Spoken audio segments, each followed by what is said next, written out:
Hello and welcome back to KXAN Plus. Thanks so much for joining me here for our Simple Health show. Today we have our Simple Health expert. He's always here to help me with this show, and that is our KXAN Simple Health expert, Jose Torres. Jose, thank you for joining me again. How you doing? I'm doing great, Esme. How are you? I'm doing good. It's a Monday, so we can only feel the Monday blues, but we did have a lot of rain this weekend, so that was super exciting. Yeah, it's always and relaxing, right? I don't know about you, but I just feel super relaxed when it's raining. Yeah, it helps me go to bed. It's like white noise. hmm And it was throughout the entire night, so that's awesome, right? hmm How are you doing this week? This week, got a lot of work planning some future stories here for Simple Health. But it's always fun, so it's good work. Good work, always good work. And before we start our show today, it's going to be a little different. But before we get into all of that, can you give us a brief rundown of what Simple Health is and why we do Simple Health here at KXAN? Yeah, chances are maybe you or someone is dealing with a health challenge in their lives. And so, trying to get all of that information can be overwhelming. And so, what we try to do at KXAN Simple Health is to empower you with information, simplify some of those hard to digest things, whether it's a study, whatever research there is, and also tell you about and the untold stories that are happening here in Central Texas as far as treatment goes, as far as studies. We've talked about several of those here recently. And so again, we try to empower you with information to also give you hope and let you know that you are not alone, because there are plenty of resources here to help people with any kind of illness or if just you need support and someone to talk to. Yeah, that's right. And we've interviewed here in person on our show many doctors and patients, as Mhm. well as you've gone out and done a lot of interviews with individuals in the community who are struggling through some situations that are oftentimes overlooked. So highlighting those important stories is important to us here on Simple Health. But Jose, like I mentioned, this week is going to be different. I'm going to be sitting in your seat and you're sitting in my seat, and we're going to be flipping roles, right? Yeah, we're doing a role reversal. A Freaky Friday, Oh, maybe? a Freaky Friday switch? That's funny. Well, yeah, I'm going to let you take it away because I'm going to be answering all your questions. All right. So the topic we're talking about is eating disorders and body image. And we are focusing on a new study that you were looking into. Over half of Latinx Texans are struggling with some type of body image, and some even struggle with eating disorders. Um, in your reporting, what did you find in the study for this group of individuals? Well, before we get into it, one of the things, this story is something I reported on, I believe 2 weeks ago. So it's something I wanted to bring back up here in Simple Health on our stream so that we could talk about it in more in depth. But when we did publish this story, one of the big topics revolving this story was the word Latinx that you just used. Mhm. And a lot of people were kind of confused why we were using this word and where it came from. I do want to make it clear that the word came from the research article. So, this is the name that was given to the individuals in this case study. And the reason for that, Jose, was because they were looking at the population of Hispanic individuals in Texas, but they didn't want to label them as Latino or Latina because it's obviously a mix of genders that they're looking at. So they decided to go with the word Latinx Texans, and that's just the word that they use. So that's the word we are referring to because it is directly pulled from the research study. But yes, we are taking a look at a group of Hispanic individuals here in Central Texas, or not Central Texas, in Texas, who are struggling with things like body dysmorphia, eating disorders, maybe overweighing or over drinking water. And all of this was surveyed with 980 Latinx identifying individuals to better understand how culture, identity, and lived experiences affect body image and disordered eating behaviors and overall mental health and access to the treatment to help all of this. But one thing that it did reveal was that 56% of these individuals were unhappy with their bodies. And regarding this research, regarding the studies and the percentages that you mentioned, did they mention a little bit more context about why they're unhappy? Yeah, so I spoke with a professional, Ana Luz Gardner. She is a licensed clinical social worker who kind of read over the article and gave me all of the information that she pulled from it and all of the feedback that she got when reading the research and like thinking back on her knowledge of her experience in a Hispanic household, her Hmm. experience with her patients who come from Hispanic households. And one of the things, or some of the things that stood out, was that over half participate in meal skipping, 36% binge eat, 30% water load, and 3 in 10 individuals participate in excessive weighing. Most importantly, 2 out of 3 of these respondents never seeked mental health or support. And Ms. Gardner or Dr. Gardner said that she thinks it stems from family. Yeah. Oh, me as well, growing up in a Hispanic household, my mom shows her love through cooking. Yeah. So my mom just wants to feed you because she that's the way she shows her love. Yeah. But And sometimes you just majority of the time, if you don't eat that food, they feel like you don't love them in a right. dramatic extent, right? But so you're surrounded by food. At least that's been my experience. And so sometimes it's hard to say no, right? Like you were just saying. Yeah. Um, let's see. Do you have any personal experience with this, like similar to what I just said? Yeah. So growing up in a Hispanic household, this is something that happens a lot. You go to Thanksgiving and your family's like, you're gonna eat all of that plate that you served yourself, or they say, why aren't you serving yourself more? Personally, I have 2 twin brothers, and we're all given nicknames right as soon as we were born, but specifically, my twin brothers were given the nicknames of Flaco and Gordo, which Hmm. means skinny and fat, Yeah. essentially. And it's because when they were born, one was bigger than the other, and that's just a name that stuck with them. But it doesn't feel good to be called that all the time, and that's something that they're dealing with right now. But it's similar to what Dr. Gardner shared with me in the interview, and I'm going to pull up one of these sound bites where she explains more of what we mean by this. In a lot of countries or maybe in a lot of households, food is love. Food is part of the culture. I can show affection by making someone something delicious, and usually, if you're Latinx, that person will have to eat it to show their appreciation. Something else that I think about is just nicknames. In many countries, they'll call you by what you look like. So some people are called gorda or flaco or flaca, and that's sometimes it's your nickname for life. That doesn't happen in every household. It's pretty common, and it's something that I hear from many, many patients, and just body image being the focus of a lot of conversations, whereas that's not always typical maybe in someone else's household. Yeah, so pretty much what I was sharing about my household is Yeah. kind of what she mentioned in that soundbite. I got to say that I'm guilty of calling my little nephews. I have 12 of them, Oh, nieces and nephews.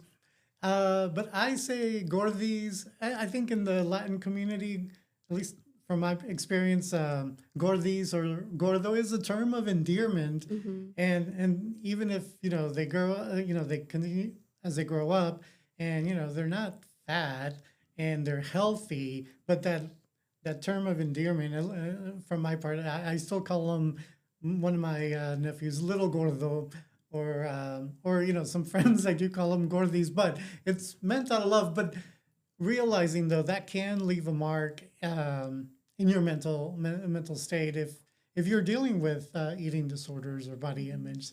It's something to think about. But yeah, I'm guilty of that. yeah, some individuals aren't as strong minded as others. So nicknames like this may get to them later on in the future when they're babies. They probably don't see it that way. But once you get older and you're living life and you're going through new jobs and people ask you, Hmm. hey, what's your name Hmm. or what's your nickname? And it might just come up in conversation, or you might invite someone over and they'll hear your family calling you that. It's just everyone is different and everyone handles it differently, right? But clearly this research shows that there are negative mental health effects towards this group of individuals. Yeah, it makes a lot of sense, especially when you get, the nicknames, the terms of endearment at home doesn't translate well when you're at public schools or, Yeah. like you said, in workplaces. So yeah, there's that clash there that can also cause body images, maybe something like that. So yeah, something to think about.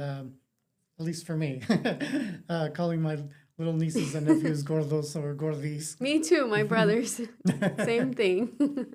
All right. So, in your article, through your reporting, you spoke to the doctor there, and she discussed there being a deeper dissatisfaction among these individuals in the study, even after they see or complete certain body changes. What does she mean by that? So she pretty much meant like in the Hispanic community, it's um I wouldn't say very popular, but it's very common to get things changed about your body or your face, and that can be like reconstruction surgery or doing things to your body surgically. Mhm. A lot of the individuals in this study who did end up doing that in the future or in the past or plan to do it, they said that even after that drastic change that they experienced, they just still didn't feel the same and they still felt like they weren't happy with their body or they felt like I'm never going to be happy with my Mhm. body no matter what change I do. That's kind of what she was saying. But I do have another soundbite where she explains it a little better than I just did. And let's go ahead and listen to that. Okay. Uh, in a lot of Latin households, I think there's a big emphasis in saving face, or just in Spanish, there's a saying like don't wash your dirty laundry outside, say it in Spanish, but you really are encouraged to deal with your mental health on your own and not ask for help, because it can be unfortunately seen as embarrassing or like a weakness. In some people, there's also, the spiritual component, and depending on someone's spiritual or religious background, they might say that, it's like spiritually induced. Truly, the research shows that when you do have support and when you do have community and you can talk about these things openly, there is so much more success long term for that individual. And I think a lot of Latinx individuals are kind of breaking out of that habit and that box already, saying like, hey, I am anxious, or hey, I am struggling with an eating disorder. I need help.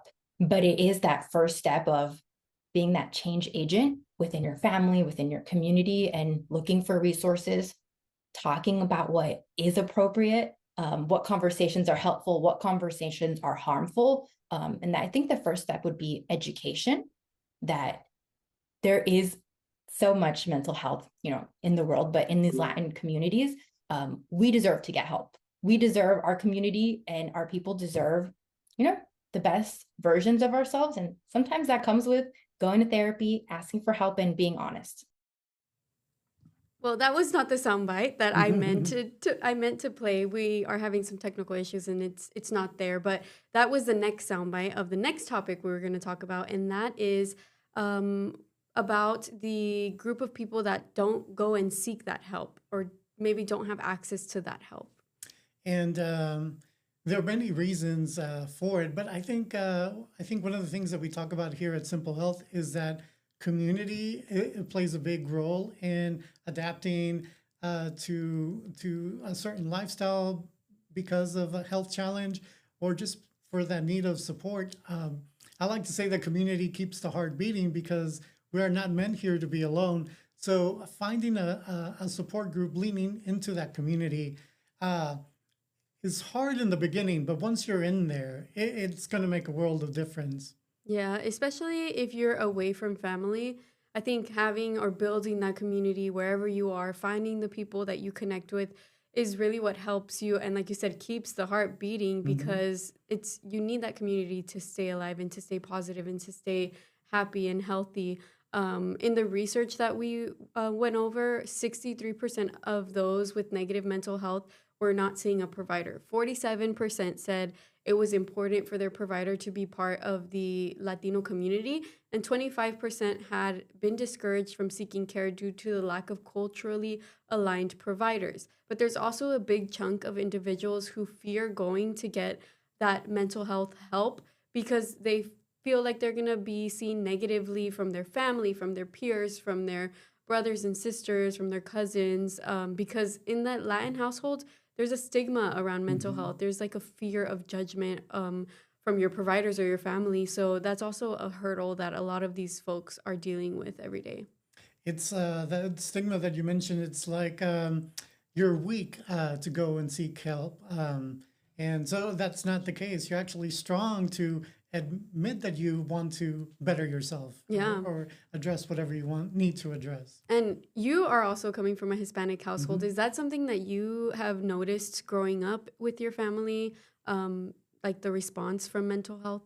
Yeah, especially from from the men in your family. They're very macho in the old. Machista. Yeah. Yeah. So in their eyes, it's like, why do you need to go and help? Just deal with it on your own, like That's I right. did. Yeah. But they really didn't, because they didn't have that professional guidance to guide them through and really explore whatever it is they needed to address. And that's like part of the ending, the conclusion of this research where they were highlighting the importance of breaking tradition or generational Hmm. habits and silence. Not talking about it is a habit that we all have. And seeing it as negative or taboo is also a habit that we should all break. And it stems from generations and generations. And that's just how we were grown up, or that's how we were Hmm. taught. But it's time to break that, right? Yeah, and I think thank you for bringing up this topic, because I think this resonates not just with the Latinx community. Yeah. Everyone who is watching this, um, with whatever upbringing they may have some connection to this. But yeah, it's something that we all deal with, and sometimes we don't talk about. So thank you for bringing this topic to light. Did anything else here that we missed to talk about? Um, One thing that I wanted to touch on was some of the resources that were presented to me to share with our audience who may be struggling with something similar. And I have that on the bottom of my article that was published. It's under helpful resources. And just to name a few, there are some resources that are local and available to all. And those include the Integral Care Hotline, and that's 512-472-HELP. Hearts to Heal, the Austin Center for Eating Disorders.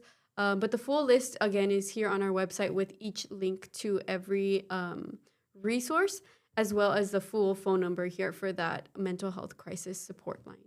oh, that is so awesome. And again, I love that you brought up that the need to break that generational habits and silence. We have to break that cycle in anything, mental health or whatever it is that we need to address. So yeah, thank you for sharing that. Yes, and I like how you mentioned that this is not just in the Latino community, this is in every community, right? Yes. It's important that we have these conversations and we speak to experts too, so that we can see what really is going on behind the scenes and why this is happening and the research that goes into creating studies like this, right? Yeah, and then sometimes maybe you just don't need to address this situation with your family right away. Maybe you just need a professional first to walk it through and get some guidance on how to address it with family or friends.